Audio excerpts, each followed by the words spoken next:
It's the story of the Good Samaritan. So I'm going to read this morning from Luke chapter 10, starting with verse 25. And here's how the story goes. On one occasion, an expert in the law stood up to test Jesus. "Teacher," he asked, "what must I do to inherit eternal life?" "What is written in the law?" Jesus replied. "How do you read it?" He answered, "Love the Lord your God with all your heart and with all your soul and with all your strength and with all your mind, and love your neighbor as yourself." "You have answered correctly," Jesus replied. "Do this and you will live." But he wanted to justify himself, so he asked Jesus, "Who is my neighbor?" In reply, Jesus said, "A man was going down from Jerusalem to Jericho when he was attacked by robbers. They stripped him of his clothes, beat him, and went away, leaving him half dead. A priest happened to be going down the same road, and when he saw the man, he passed by on the other side. So too, a Levite, when he came to the place and saw him, passed by on the other side. But a Samaritan, as he traveled, came where the man was, and when he saw him, he took pity on him. He went to him and bandaged his wounds, pouring on oil and wine. Then he put the man on his own donkey, brought him to an inn, and took care of him. The next day he took out 2 denarii and gave them to the innkeeper. 'Look after him,' he said, 'and when I return, I will reimburse you for any extra expense you may have.' Which of these 3 do you think was a neighbor to the man who fell into the hands of robbers?" The expert in the law replied, "The one who had mercy on him." Jesus told him, "Go and do likewise." It's very true that we live in a us versus them culture. We're very good at drawing circles that keep people in, or more specifically, we're very good at drawing circles that keep people out. So if you believe like I believe, if you act like I act, if you look like I look, then you're one of us. Otherwise, you're one of them. But as Father Greg Boyle reminds us, there is no us and them, there is only us. There is no us and them, there is only us. And when Jesus tells the story of the Good Samaritan, Jesus reminds those who hear the story then and now, there is only us. Now, the reality is us and them, well, it's nothing new. I mean, it was part of Jesus' day just as it is part of our day today. And the story that Jesus tells actually uses one of those us and them categories. So Samaritans were considered thems by Jesus' listeners.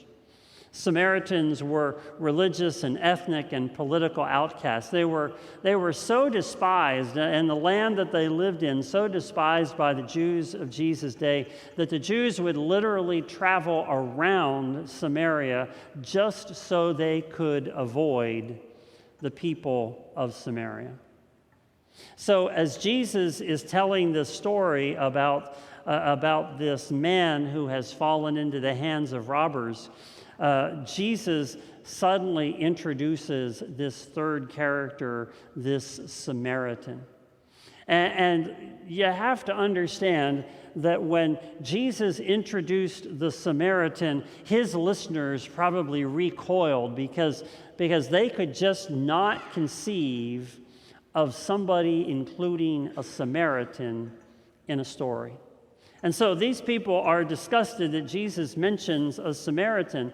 And you can sort of imagine that if Jesus pauses at this moment, his listeners, all of them, are starting to murmur and saying to themselves, Samaritan, there is no way that this story is going to turn out very good because there's a Samaritan in it. And they're just bashing this Samaritan. But you see, Jesus had a way of always inflecting something into one of these parables that got everybody attuned in some way, whether it was to get them off guard or to stir up something inside of them. And Jesus would do that because he wanted people to stop and think. And my challenge to you today is to read these stories of Jesus, and as you read them, to stop and think. What does this story really mean? What did it mean in Jesus' day, and what does it mean for us today? As Jesus told the story of the Good Samaritan, there is no doubt that nobody who was listening to Jesus could ever begin to imagine that Jesus was talking about a Samaritan being kind and generous and compassionate. That just wasn't in the vocabulary of the Jewish people of that day. The Samaritans were categorized as people who were anything but kind and generous and compassionate. Do we ever put people in categories and assume that because they look a certain way or because they act a certain way, that there's no way they could be kind and generous and compassionate?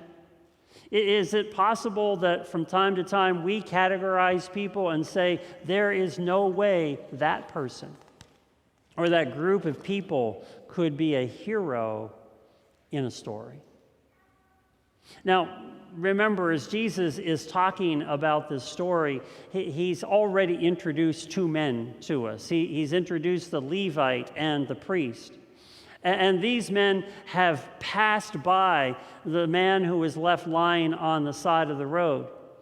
And if you stop and think about it, what those men were thinking as they walked by was, what will happen to me if I stop?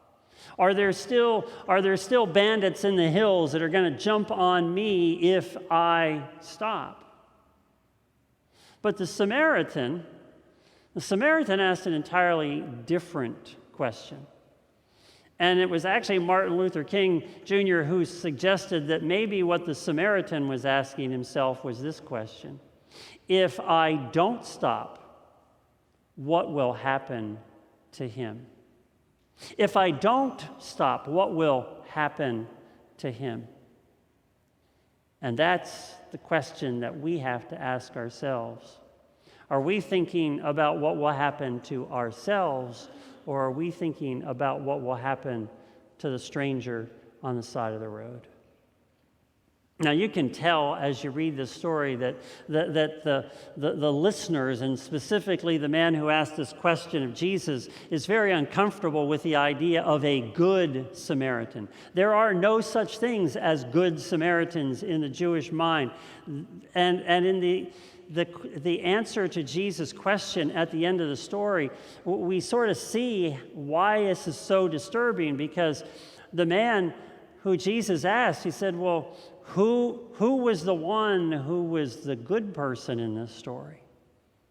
And the man can't even bring himself to use the word Samaritan. He just simply says, the one who had mercy.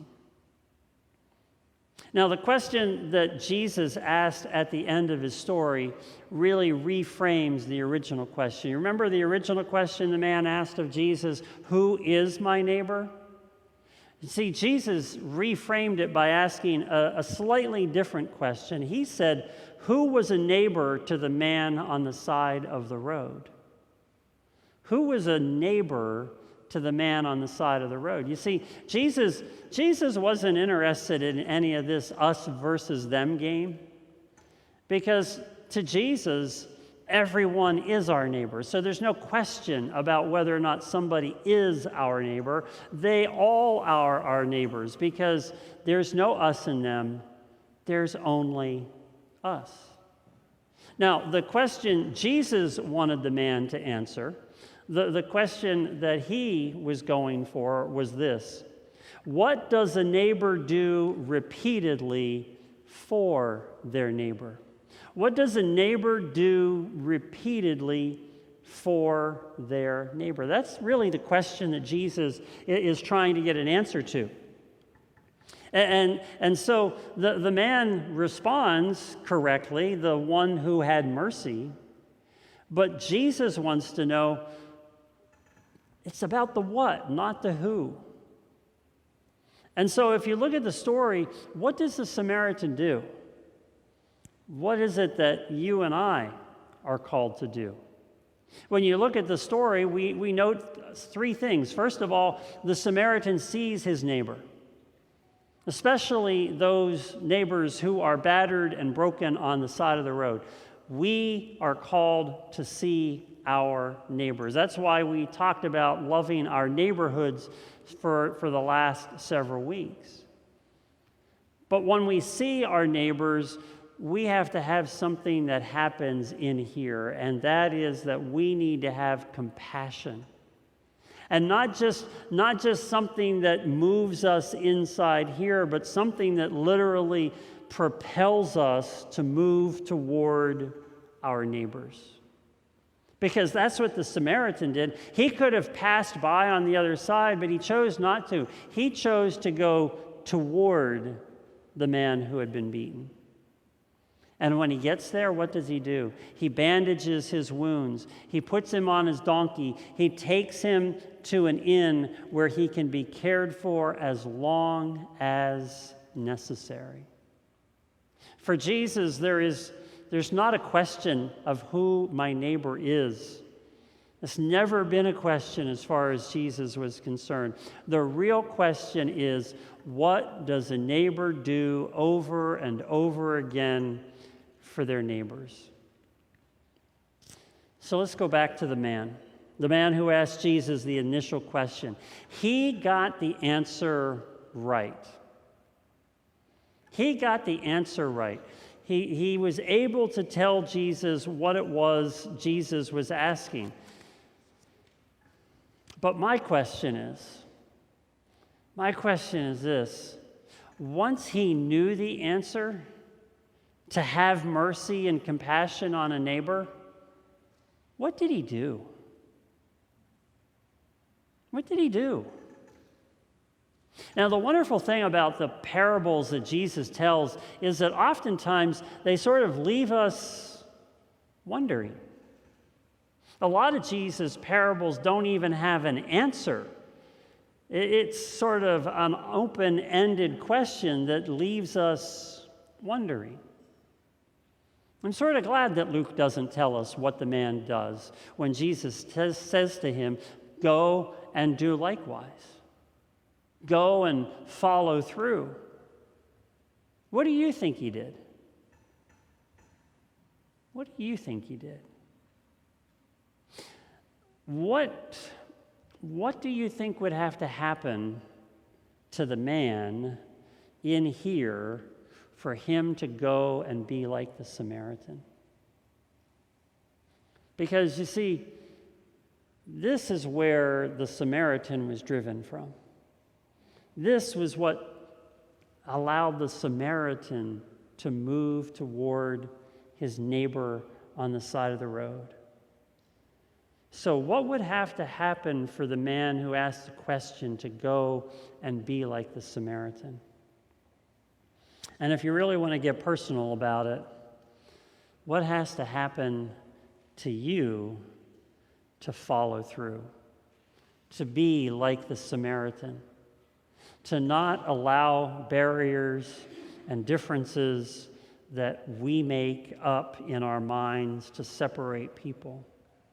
What would have to happen for you to go and follow through and be like the Samaritan?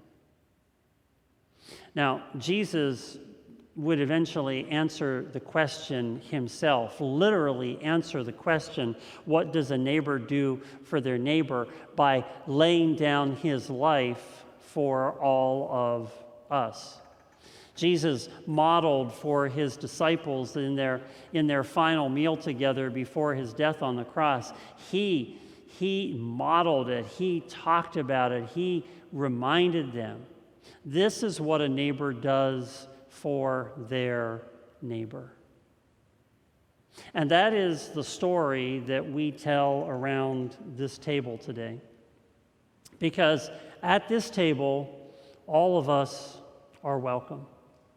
There are no us and thems at this table, only us. Because no one is excluded from God's grace.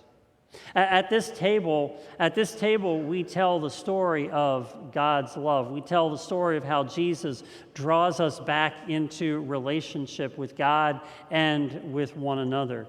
And at this table, we tell the story of how Jesus humbled himself, much like the Samaritan did, so that he came to serve others. And at this table, Jesus took the simple elements of bread and wine and turned them into a picture of the depth of God's love for God's people.